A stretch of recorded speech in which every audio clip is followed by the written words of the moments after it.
Welcome back, everyone. We've still got two fantastic sessions left. So we'll start with an international trade discussion, highlighting the UK's high standards of animal health and welfare, followed by the final session led by Professor Peter Borriello, looking at the challenges that still lie ahead regarding AMR.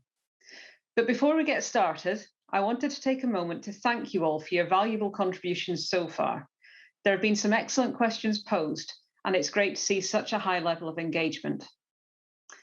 Now, I would like to introduce our next session.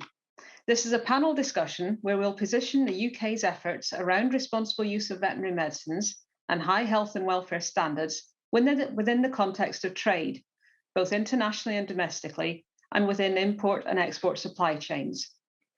I'm delighted to welcome Stuart Roberts, NFU Deputy President, Tim Smith, Chairman of Cranswick PLC, Sarah Bradbury, Tesco Quality Director, and Ian Wright, Chief Executive of Food and Drink Federation.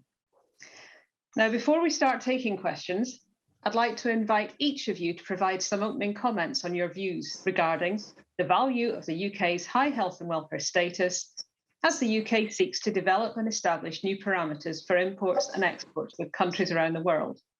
We'll then open the floor to questions from the audience, which I'll either pose as a group or individually. So going alphabetically on surnames, I'll come to you first, Sarah, if that's okay, and then we'll do Stuart, Tim, and Ian. Sarah? Thank you, Kat. Thank you very much for inviting me here today. My role in Tesco is to look after technical, agricultural and sustainability. And I'm here today also to represent the FIIA, who are the Food Industry Initiative on Anti-Microbials. We actually set this group up to address the challenges across the sector. So in 2018, we set up the group together for retailers, manufacturers, processors and food service, because we really do think that this is a collective problem that we need to work on together. So there's 28 companies that have all done 4 commitments to restrict the highest use antibiotics and to stop routine preventative use, to measure antibiotic use, which I'll come back to, and crucially, really to support the farming base. Now, on the back of the report that Alliance to Save Our Antibiotics came out with today, it has recognised the progress that's been made over the last few years. And with my Tesco hat on, I'm delighted to say that actually we have a Tesco welfare approved standard, which means we import to the same standards that we buy to in the UK, which is really, really important to us when we are supporting our farmers. And that means antibiotic usage is measured not only from our British in areas like the pig industry, also in Italian and Spanish and anything else that we do import. Now, the petition today is asking about import equivalence and actually covering brands and own label. And I think it's important that on the branded point to share that it's really important that we work closely across the whole industry. So actually the way that we're trying to work from the farming community all the way through to processing and food service, I think really helps look at the problem and how we can support across the board. Because to solve this problem, we've all got a part to play, whether it's from a farming community, really looking at the whole life assurance, how can we look at it from that side, through to ensuring that all the animals that go through the processing and whatever goes to which part and which retailers sold at the end is measured as well. So for us, it's really important from a targeting to the Ruma targets, measuring, and one recent development that AHDB have created around the Medicine Hub is really welcomed across our group. And we're really trying to help populate that and support the farming industry to measure even better than they already are. Thank you. Stuart? Thanks, Kat, and it's a real pleasure to be speaking on this platform. I think I last spoke at the Ruma conference 2 or 3 years ago off the top of my head. And the first thing for me is thinking about where the opportunities are going forward. So whether that be for a food industry or for a farming industry that is a key part of that. And I also wanted to pick up some of what Sarah was saying. I couldn't agree more that this is a collective effort where we have all got an important role to play. But where will be those opportunities in years to come? And I fundamentally believe that for any industry to thrive in future, for any industry to really take advantages that are in both the domestic but also the international marketplace, we're going to have to address the big issues that society wants us to address. We will have responsibilities that we will need to address. It's not going to just be about how do we produce X million calories to feed a nation.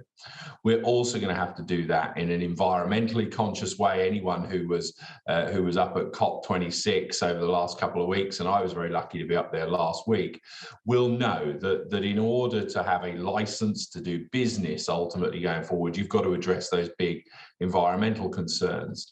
But I also think a big concern there will also be the whole area around antimicrobial resistance, the use of antibiotics, and ultimately the work that Ruma has been really ahead of the game on for a number of years. And I think as we look to take advantage of the opportunities that the world presents, we are going to have to be at the very top of our game. Now, we know there are certain variables we will not be able to compete with some other parts of the world. That may be on scale, for example, that may be on one or two other costs of production. But where I fundamentally believe that we can take on anyone in the world is our standards. And I talk a lot these days about the high levels of animal welfare, the high levels of stockmanship, the high levels of environmental standards on British farms. And I fundamentally believe we are at the very top. But we can't just say that. We have to actually deliver that. We have to demonstrate that. And I think the demonstration of that going forward will be ever more important. We can't expect to say, you know, we've got the best standards, don't import below those standards if we're not able to demonstrate our own standards, demonstrate the traceability that sits behind what's backing up those statements. And I think those statements will become more and more under the spotlight as we go forward. And that's where I really do see, if you like, the work of Ruma, the work of the industry, things like the medicine hub that Sarah touched on, playing a really critical role going forward, so that, if you like, the advocates for our high standards can continue to make those pronouncements. People like me, people like retailers, people elsewhere, but actually it needs to be built on solid foundations. And I think that's the bit that, if you like, is where the collaborative effort and there is a real role for all of us to play going forward. And I think it's really exciting. I think as an industry, the UK farming industry, the UK food industry is absolutely at the forefront of seeing those issues that are going to concern not just today's consumer, but the consumer over the next decade and over the next couple of decades. And that, for me, is where, if you like, our competitive advantage will be, but only if it's real. And that's where we've got to not just be salesmen around these issues, we've got to have the data that backs that up as well. Thank you. Tim? Yeah, good afternoon, everybody, and it's great to be with you all. Thank you for the opportunity to speak. I was, until recently, the chairman of the Trade and Agriculture Commission set up by government to address the balancing act that we were facing into of for the first time in decades, being able to export and import without the constraints of the EU around us.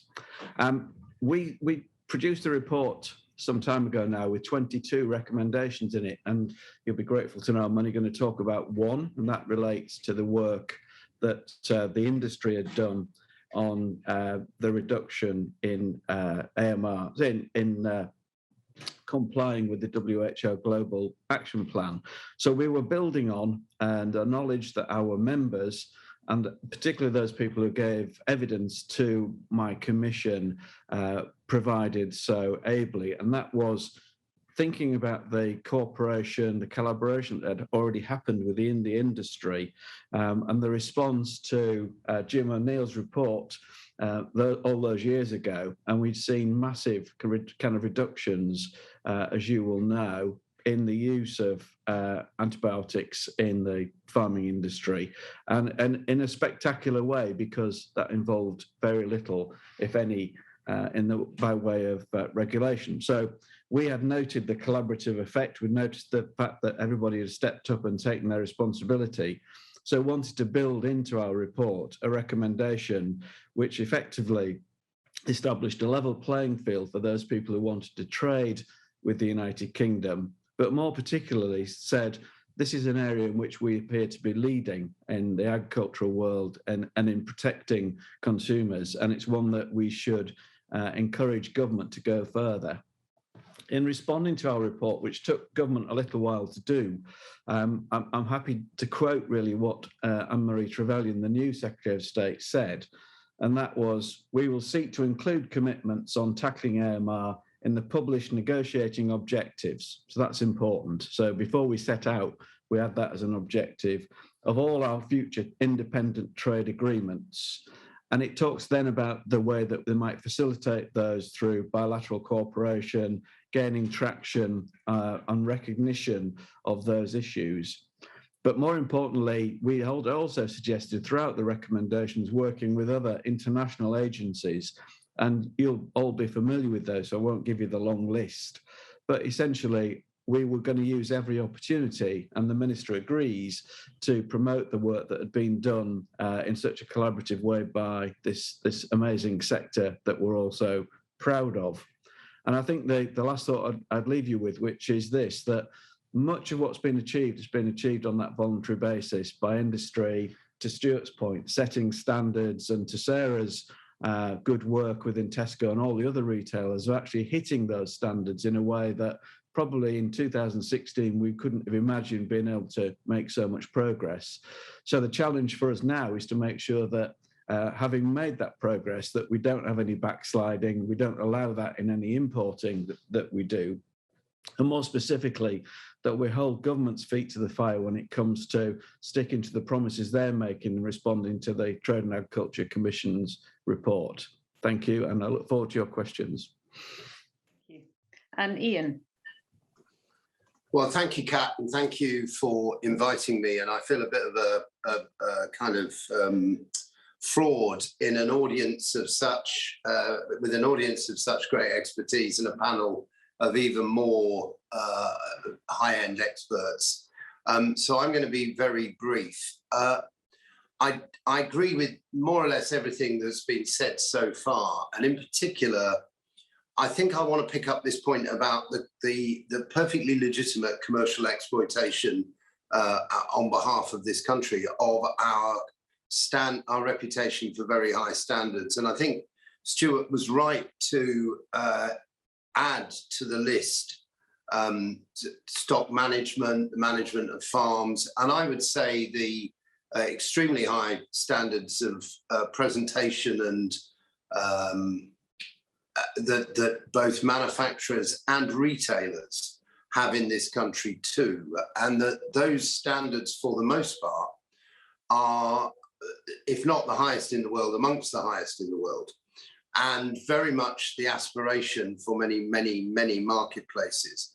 It's also the case that those standards go hand in hand with a culture of offering UK shoppers and diners the widest possible choice of food at pretty much all price points in pretty much, though not completely, all geographies and in all the different settings. Now that set of very, very successful presentations of food to our UK domestic audience has come under a lot of strain over the last few months, with a whole range of supply chain pressures building up, largely, but not exclusively, as a result of labour shortages in the UK, and also as the result of a number of other pressures to do with the way the global economy is responding to the challenge of COVID and coming out of its hibernation of the mid part of 2020, very slowly, and actually, in fact, in different speeds in different locations, which have led to all sorts of dislocations and have largely, in my view, undermined the capacity to deliver a just-in-time supply chain at pretty much 100% of the locations in which sales are made. That shouldn't worry us too much, and it shouldn't deflect us from a continued wish to raise standards in line with consumer and shopper aspirations.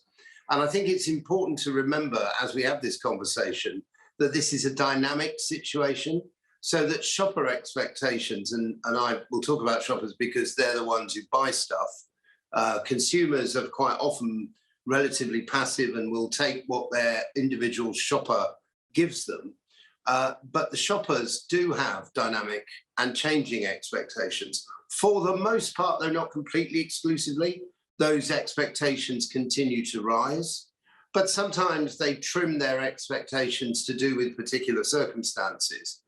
And I think it's important that in the context where some of the other certainties that we've come to live with over the last 40 years and to really embrace the certainty that whatever product you want will be on the shelf whenever you want it at a price that you can probably afford and which is certainly amongst the cheapest at which it could possibly be available. Otherwise, incidentally, that retailer probably doesn't survive.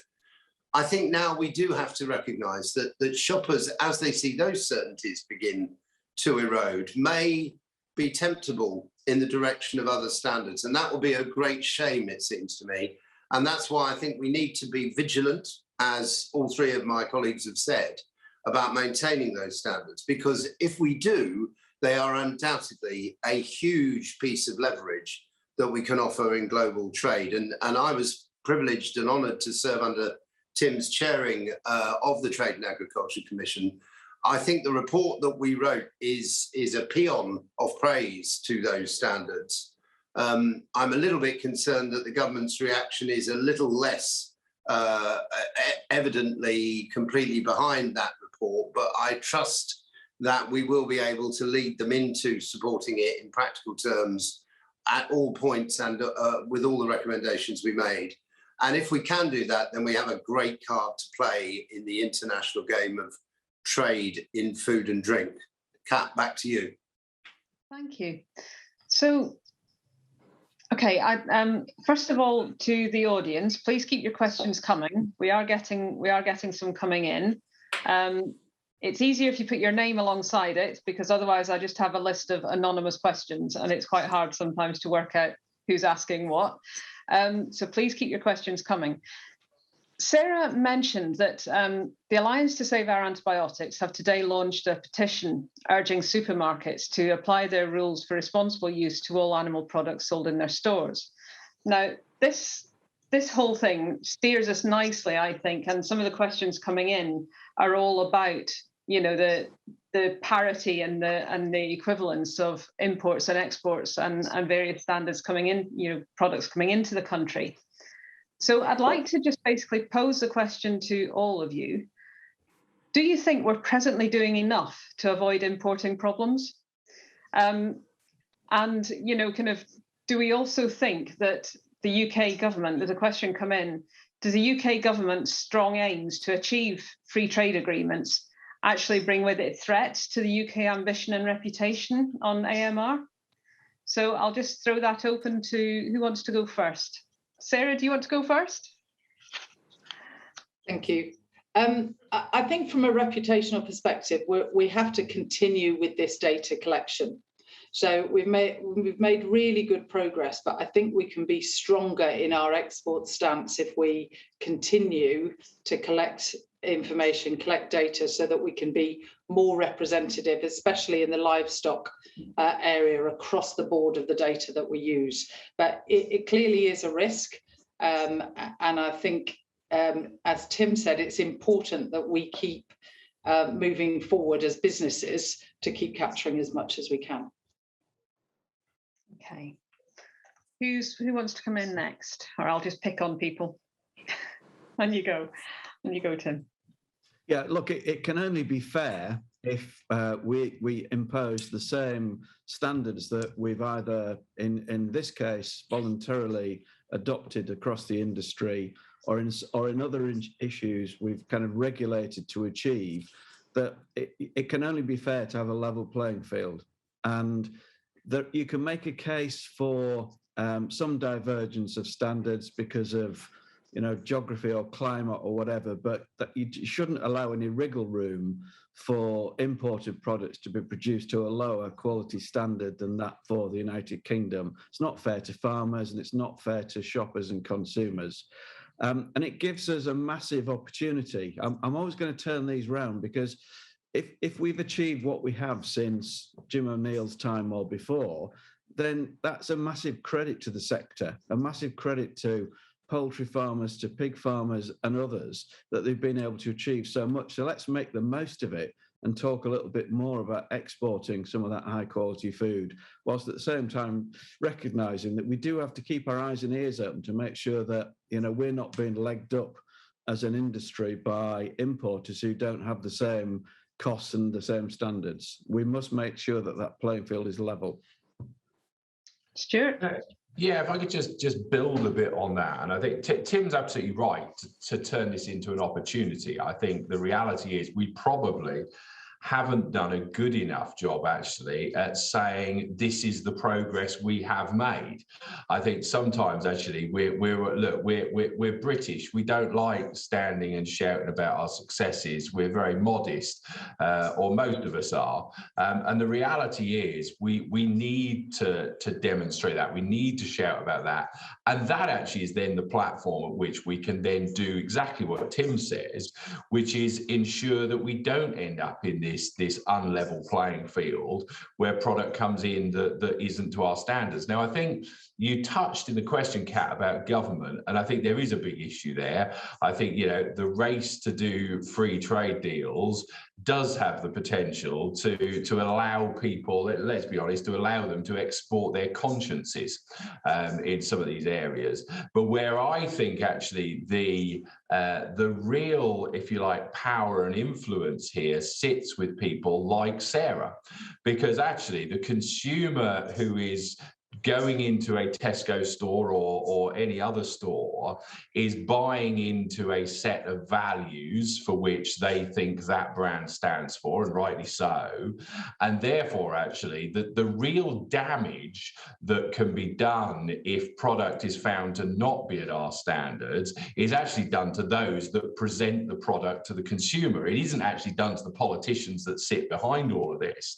And therefore, I think I go back to what we were talking about earlier, which is why this collaboration and working together. This is something where there is an absolute mutual interest between retailers, between farmers, between manufacturers, and everyone in the supply chain. So I think there are some challenges potentially around what free trade deals will do.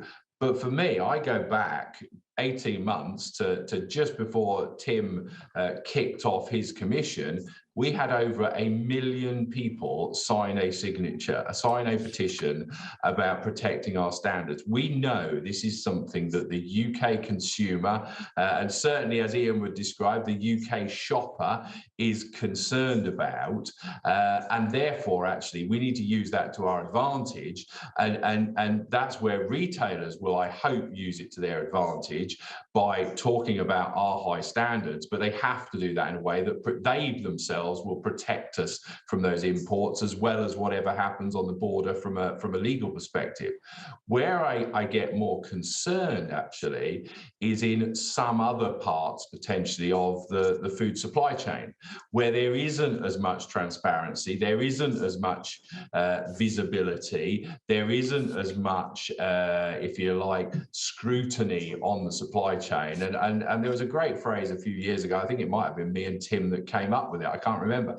But the importance here is short, safe, secure supply chains. And actually, I think that is the key to this. And if you've got those, you can audit against your standards. You can make claims about our product and where it is, but also you can make claims around the equivalence of other products. And I'll just come to you, I think, Ian. Do you think that consumers actually understand and care? Do they need to care, or should it be the industry that does the caring for them when it comes to things like kind of standards? And and antibiotic usage and how we treat our animals?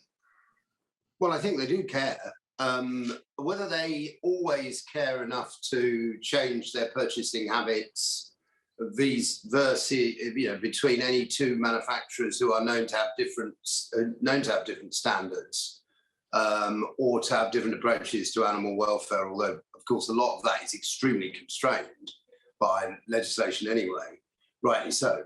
I think is a bit of a moot point, and we will see this play out actually not necessarily in this arena, but in the arena of net zero in the months and weeks to come, because we will be able to compare and contrast if we want to go and look behind the product on its shelf and actually investigate the provenance as far as those products are concerned in terms of net zero. We'll be able to compare the promises which individual manufacturers and individual brands have made about net zero. We'll be able to interrogate whether they're legitimate or whether they're how much lipstick has been put on those particular pigs. And we'll be able to therefore work out whether consumers and shoppers do demand ever higher standards, and whether they do change their behaviour. And I suspect the answer is that many of them do. I'm always concerned, having been in and around this, not necessarily working in this industry, but working in the neighbouring industries, first for Boots Chemist and then for Diageo for 20 years.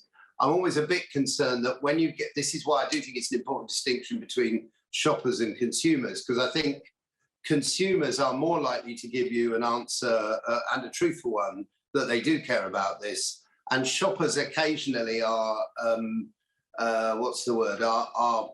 if not bedazzled by price promises. And they may, depending on their personal circumstances, make different choices. And I would worry a little bit about this in the world that's to come in the next few months and next couple of years, because my prediction is that we're going to see double-digit inflation in the early part of next year. We're going to see those on very, very fixed incomes disadvantaged in terms of their capacity to make those choices. And at that point, I think you do get into a bit of a world where people are prone, or at least under some pressure, to make trade-offs, and that would be regrettable. The only other thing I would say, Kat, is that I do believe, I mean, it sounds extraordinary to think of me quoting Barry Goldwater, but Goldwater said the price of freedom is eternal vigilance. And I think the price of our standards is eternal vigilance.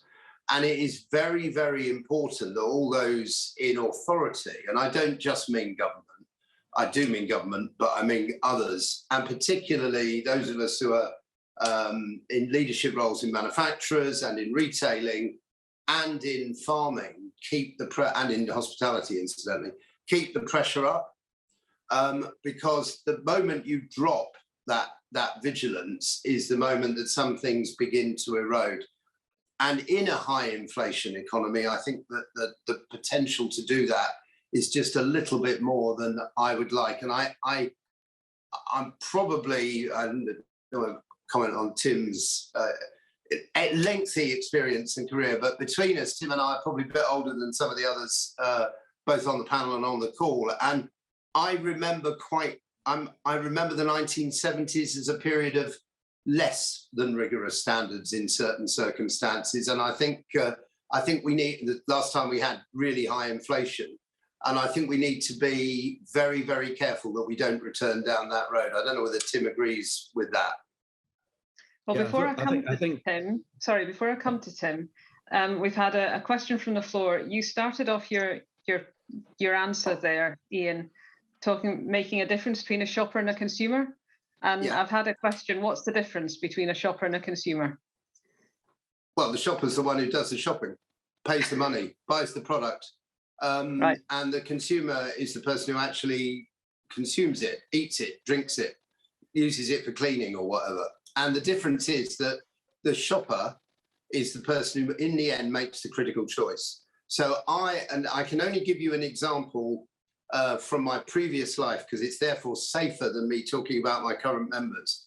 But when I used to work for Diageo, there was a huge difference between the attitude of consumers to Guinness and shoppers.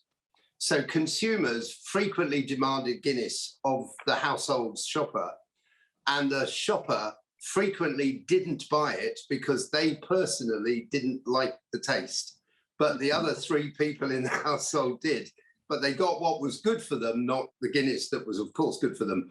And it's just a question of the shopper being the person who makes the ultimate choice. And the shopper is also the one, let's not forget, who has to decide what the value proposition is and endorse that by buying it.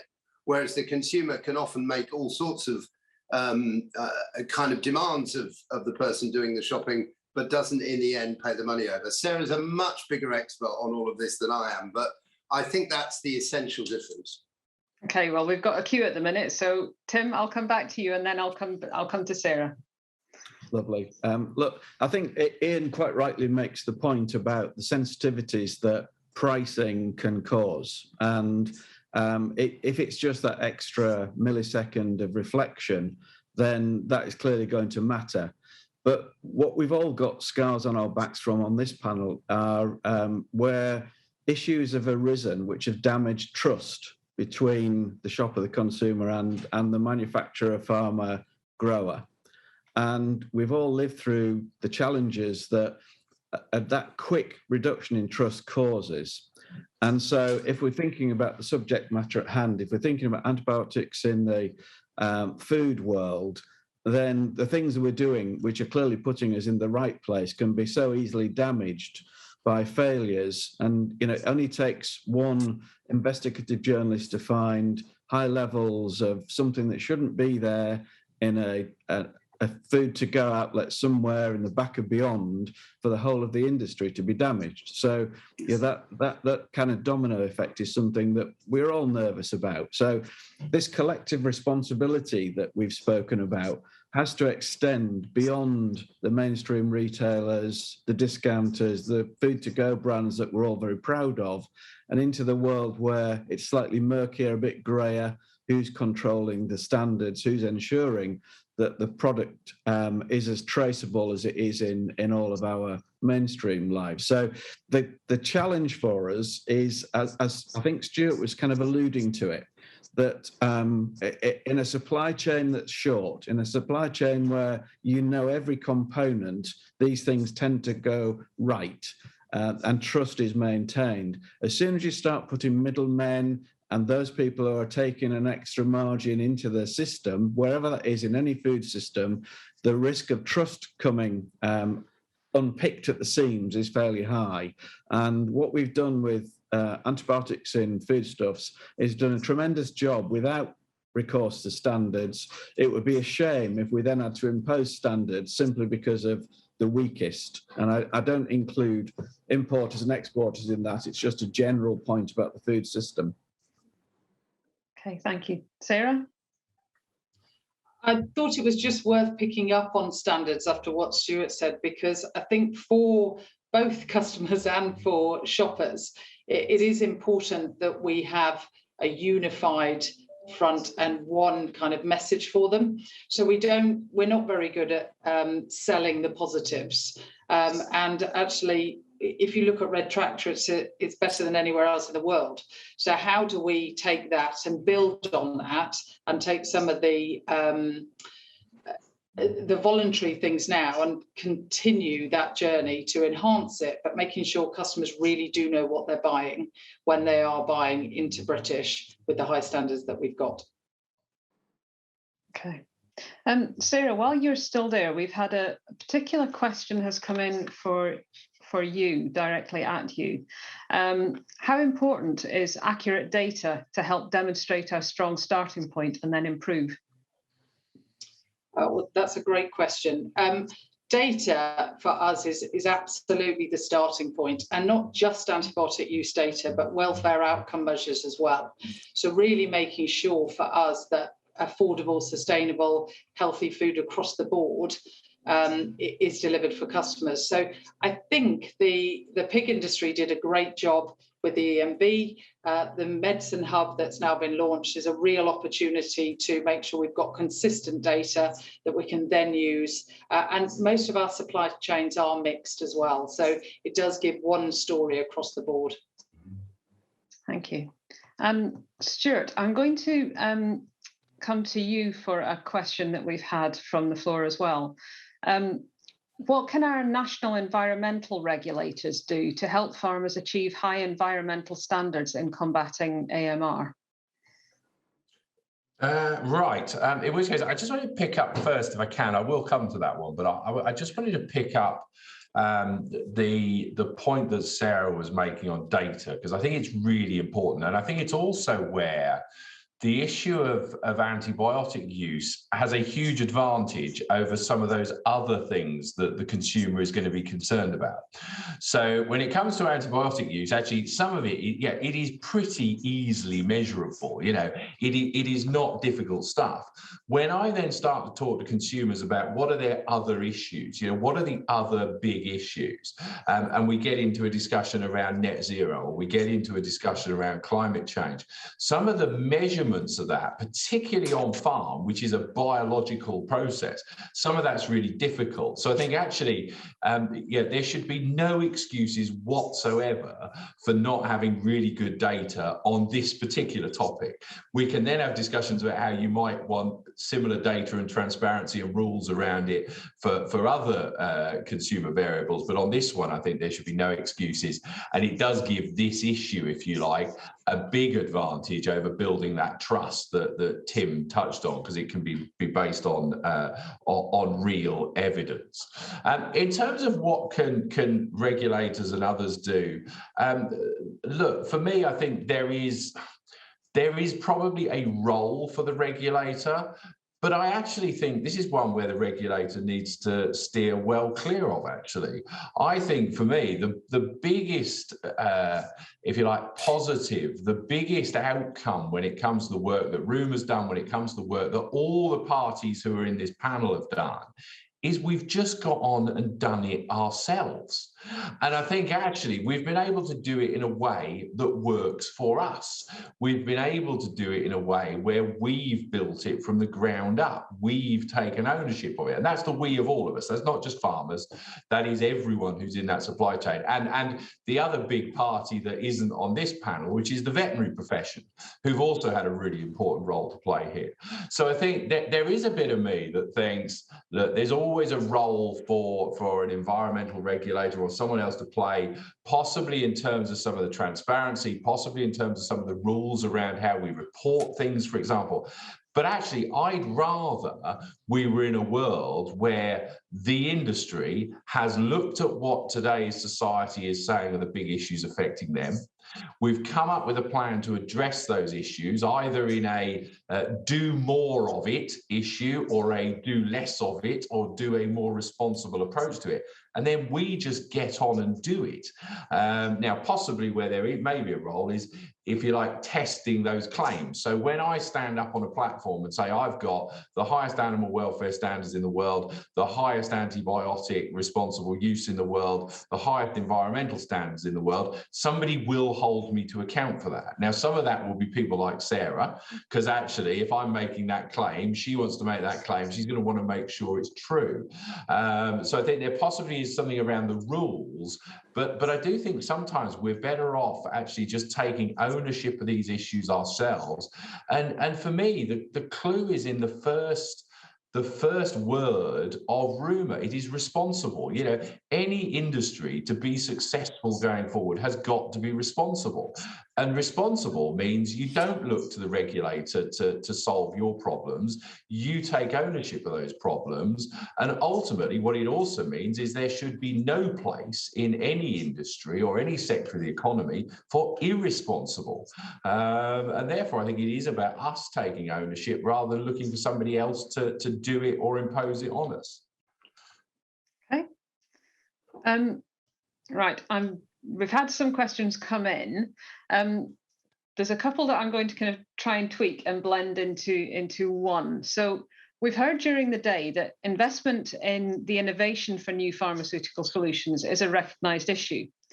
Now, this can also translate to the farm level, and we all know that profitable food production does rely on healthy animals. But this requires a high level of integration and collaboration between farmers, vets, supply chain partners, and consumers.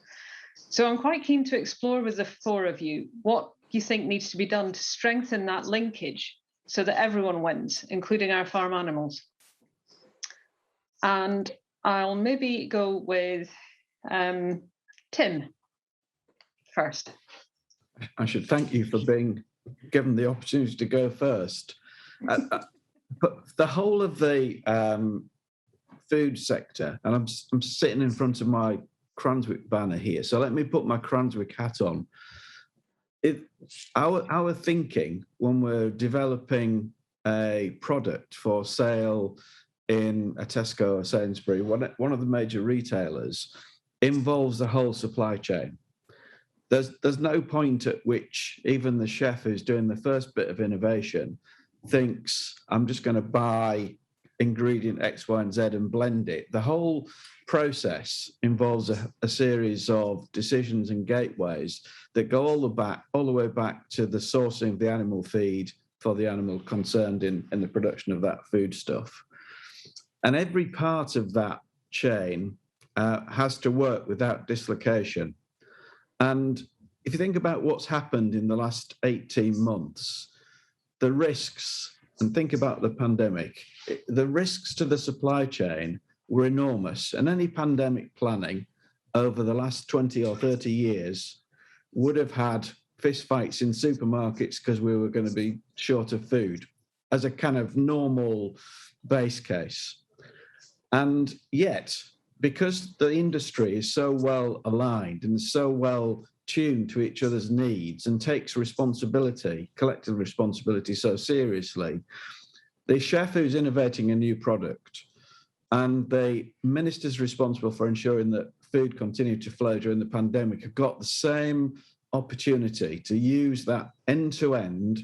It's, you know, from the concept of a particular food all the way to the consumption of it by shoppers and consumers. It's an end-to-end process that just works. And we've seen some disruptions, minor disruptions. And the same is true of anything that you do to alter that food system. And the nervousness that some of us have about the potential for risks, we find ways to mitigate them. We find opportunities that didn't exist. And in 2016, if you'd said, could we have achieved as much as we've done on antibiotic resistance, the answer from certainly me would have been, that is just going too far too quickly. Well, it's proved to be the case that we don't have that outcome.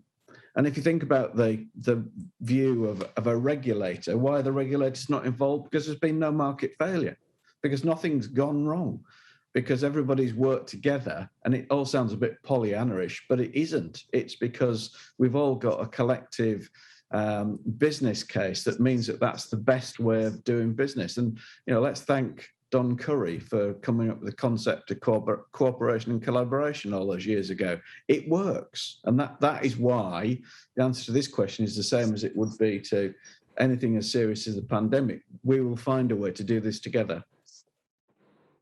Okay. Stuart, do you want to come in next?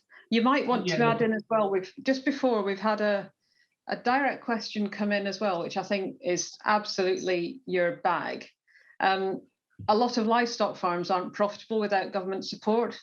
So question around kind of changes in support, you know, with changes in support, will food prices have to rise to maintain standards? So maybe you could tie that in as well.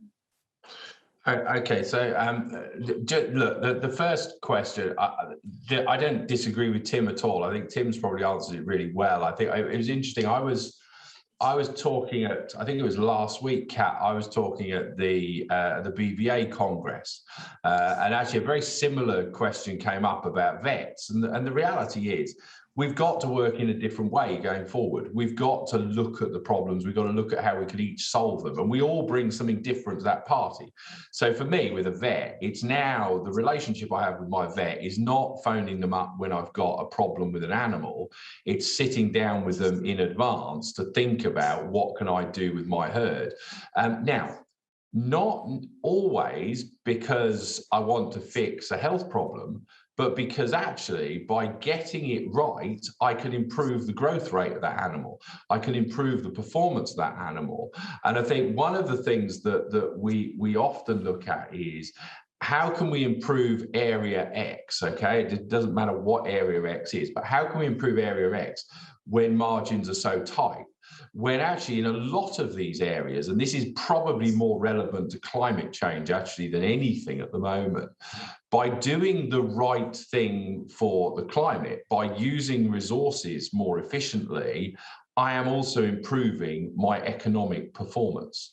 And therefore, you do hit this sweet spot of actually helping your bottom line at the same time as improving health and welfare. The reality is, by improving health and welfare, I improve the growth rate of my animals. Therefore, that gives me a better return. And also, by the way, those animals are emitting less methane, they are growing faster, therefore they have a lower carbon footprint. So I think sometimes we do think these things cost money when actually there's a sweet spot where it saves money. The question about food being too cheap, I've got to say, I think I'm always slightly careful with this, because we do get into this trap of, we've got the third most affordable food in the world. We're spending somewhere around 8% of our income on food, but there's a massive spectrum there. So actually, there are many parts of this country where you are not spending 8% of your income on food. You are spending many, many multiples of that. And there's this horrible phrase that gets thrown around in this area of food poverty. I fundamentally don't believe food poverty exists. Okay, what exists is income poverty, and by calling it food poverty, you sort of hand responsibility to the food industry. Possibly, I'm slightly going detour, but where I want to come back to is the affordability of food and the food pricing. I personally think actually food does need to become more expensive. I think it's almost inevitable. Ian touched earlier about where inflation is going, and that is at every single point. Some of the figures about where levels of inflation are at the moment in the hospitality sector, for example, Ian knows way better than me, but the numbers are quite frightening, and certainly into double figure inflation already. That is going to have to be reflected. But for me, the key is, how do we make sure all of us are able to make something here? Because the reality is, if there is no manufacturer, you don't need a farmer. If there is no farmer, you don't need an abattoir. And if you haven't got either of those, you haven't got any product to sell. So I think we do need to look at, how do we ensure, first of all, how do we ensure there is sufficient margin at the end point? And then how do we make sure that margin is distributed amongst all the players who need to be in the game? And Tim talked about it in terms of new product development. It's not just about a chef coming up with a product, it's also about working with the farmers who are supplying into that product. And there is a big question here. Government talked a lot in terms of how the world is changing. They talked a lot of the time at the time about how we're going to address supply chain fairness, how they're going to address various other areas. A lot of that has not been visible yet. It's taken us years to get to a point on dairy contracts. You know, we haven't even looked at other areas. So I think there is a whole load of things that need to go alongside change that ultimately get to a point where every single one of us has to be able to make a margin, because we are all in this symbiotic relationship together. Okay, thank you. Sarah, Ian, do you want to come into this as well? Well, I'll go first. Go on, Sarah, you go first. The only thing I was going to say, to build on Stuart's point, is this has to be how we work together across the board, because all of the challenges that we've got, whether it be climate, whether it got antibiotics, whether it be kind of improved animal welfare, they don't always work hand in hand. And with inflation as it's looking, all of it together, we have to make sure that we work and trial, see consequences, make sure there's no unintended consequences, and then work together as to what the plan in the future is. Okay, Ian? Yeah, just a couple of thoughts. One is to agree with Stuart. I know what is meant by food poverty, but the real problem is poverty. And it's people, you know, poverty and social deprivation are the key problems here. And the difficulties with buying or affording or accessing food are a symptom of that, not the cause. The second thing is I agree very much with what Tim said at the start of this question about, and I would draw the lesson that the reason that things worked so surprisingly well during the pandemic was the level of scrutiny under which we were all operating. And it wasn't just scrutiny in the accepted sense of the media or the kind of news sense, but scrutiny from each other, because we were all looking out for each other and at each other in a way that I don't think in my career I can remember before, except possibly at moments of really very high drama and danger like 9/11. And I think the fact that people were looking out for each other and were more conscious, just in a very physical sense, of their personal space, and as we were getting to grips with the sort of issues of social distancing and so on, what we were doing at the same time was thinking more about our everyday actions rather than having our thoughts distracted or focused on more esoteric concerns. And the consequence of that was that we were all more, and to use Stuart's word, more responsible. Goodness knows we wouldn't want to have to return to all of that in short order. But that thought, that having responsibility to ourselves, our families, and each other in much closer into us on an everyday and constant basis, it's a bit wearing and a bit tiring, but it also means that people behave differently. And I think there is a balance to be struck there about how we all maintain. That's a very good way of ensuring we all maintain the standards that we're talking about at the heart of these questions. Okay. Just having a look just through. Okay,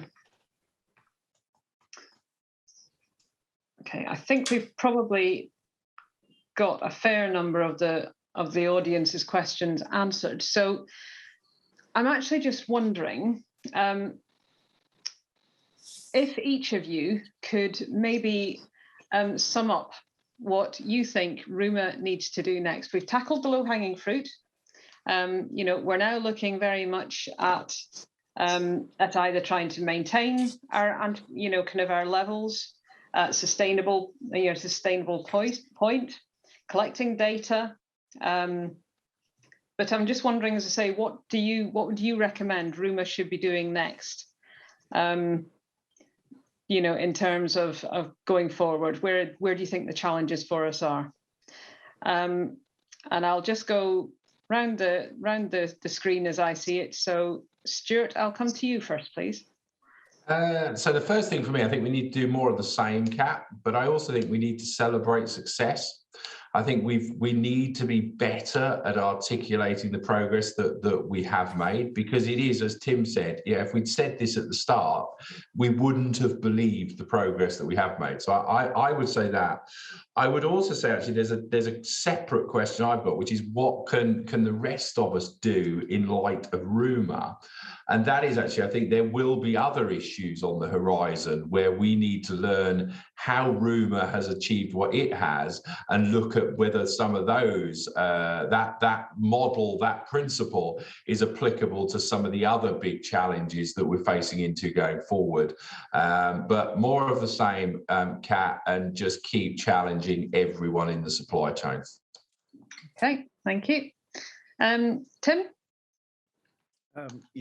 Three observations from me. The first is that we live in an increasingly global food supply chain, and the things that we've achieved throughout the last 2 or 3 decades have largely been with and collectively within the EU. We're now on our own to an extent. So what we've got, I think, is some freedom to use our elbows a bit more in the global setting, and Ruma can help provide the impetus to do that on your specialist subject, as it were. The second is almost the reverse of that, which is to look around and say, if we'd started this journey again, who didn't we include the first time round? Who should be part of this dialogue? Who are we missing? And, is that specific groups of farmers, growers, Is it specific groups of retailers, manufacturers? I don't know, but you'll have a map in your mind of who else we could include.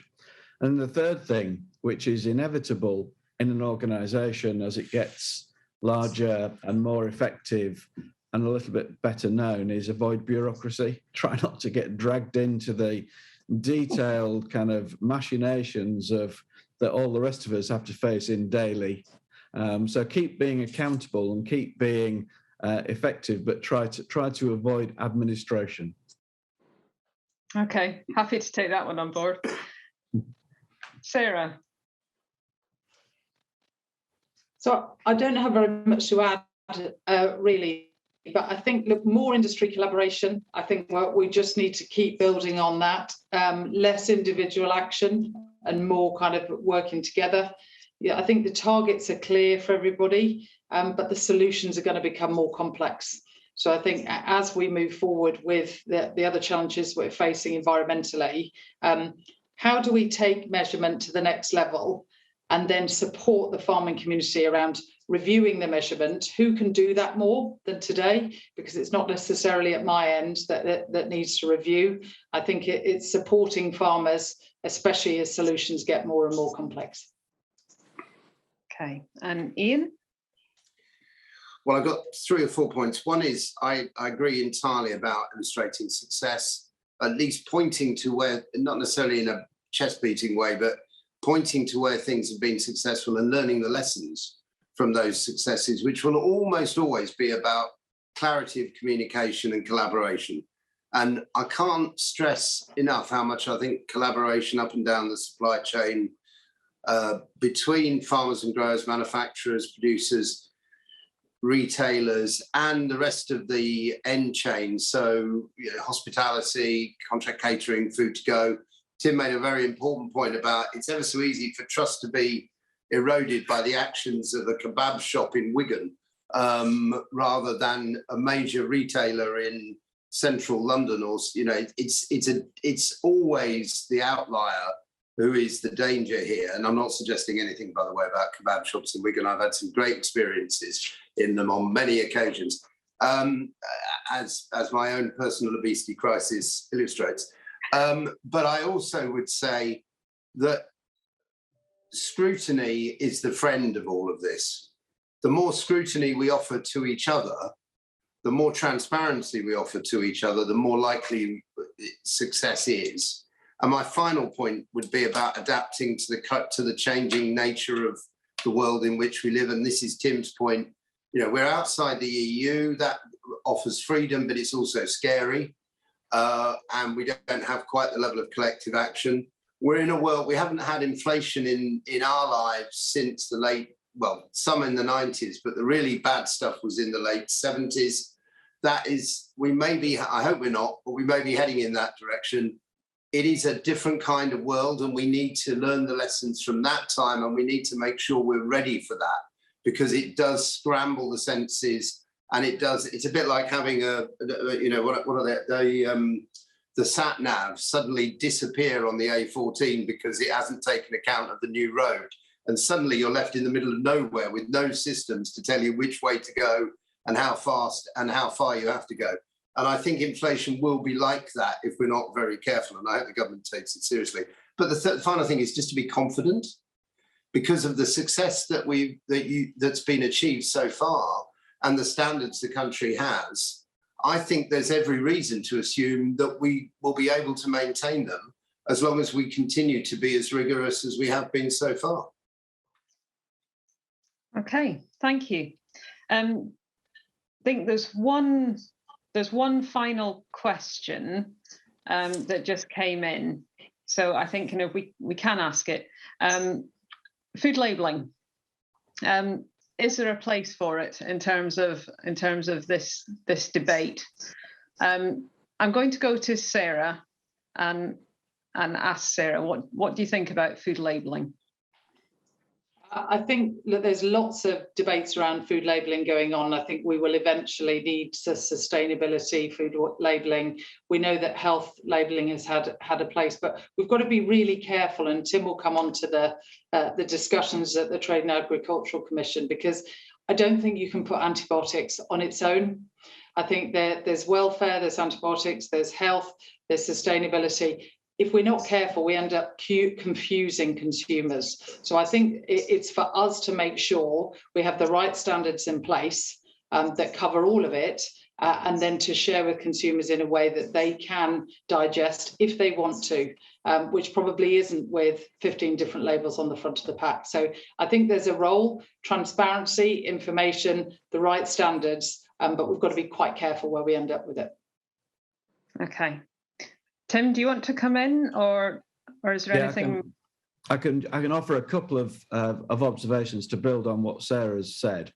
The first is that what matters most to consumers is transparency. So if I'm buying something and it comes from my favourite sandwich shop, I know, because I've thought about it and I've asked one or two questions, where the ingredients are from and what's been done on my behalf to bring that product to life. And it doesn't matter that I've got the detail, it matters that I know where to look for it if I really do want to know. So that pure transparency point. And then I think the issue that Sarah raises is absolutely vital, that if we were not careful, we'd end up with packaging just having labels on it and no product information.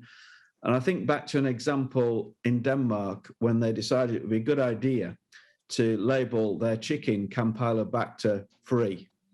And not surprisingly, that kind of implied that anything that didn't have a label on it got lots of Campylobacter in it. And it didn't work for the people who put the label on, and it didn't work for the people who kept the label off, because what people wanted to know was that their chicken was clean. They didn't want to know about all this other complicated stuff. So I think there comes a point, and Sarah's better able to describe it than any of the rest of us, at which you say what matters most is the brand. So the brand stands for antibiotic-free, Campylobacter-free, whatever it might be, and I can find that out if I really want to know, but labels are a shortcut that isn't really that useful in many occasions. Okay. Ian, Stuart, I don't know whether you desperately want to come in on this or whether you're just quite happy with those responses. Look, very quickly, and I think Tim's hit the nail on the head. We trust brands, and we give responsibility to those brands to meet our aspirations, our moral judgments, our ethics, whatever it needs to be. Now, for me, one of those brands is British, but we then need to make sure that our standards are at that level, so that if you buy British, you know you're meeting those aspirations that you have as a consumer. But yeah, I think you could end up with a booklet having to go along with products if we're not careful. And we do need to remember how long people actually take looking at labels. So I'd agree with everything that Tim and Sarah had said. And it is about what that brand is and what that brand stands for. Okay. Well, I think at this point I'm going to pull stumps on this part of the day. I really want to thank the four of you so much on behalf of Ruma for giving your time, your expertise, and your consideration. I think we've had some really good questions from the floor as well. So I want to thank the audience for making this such an interesting session as well. I make no excuses or no apologies for the fact it maybe went a little bit political at times. Ruma is not political, but we can't help sometimes dealing with political issues. So I think it was entirely appropriate. So thank you very much, all. It's really interesting, and it was a pleasure to have you on as part of the conference.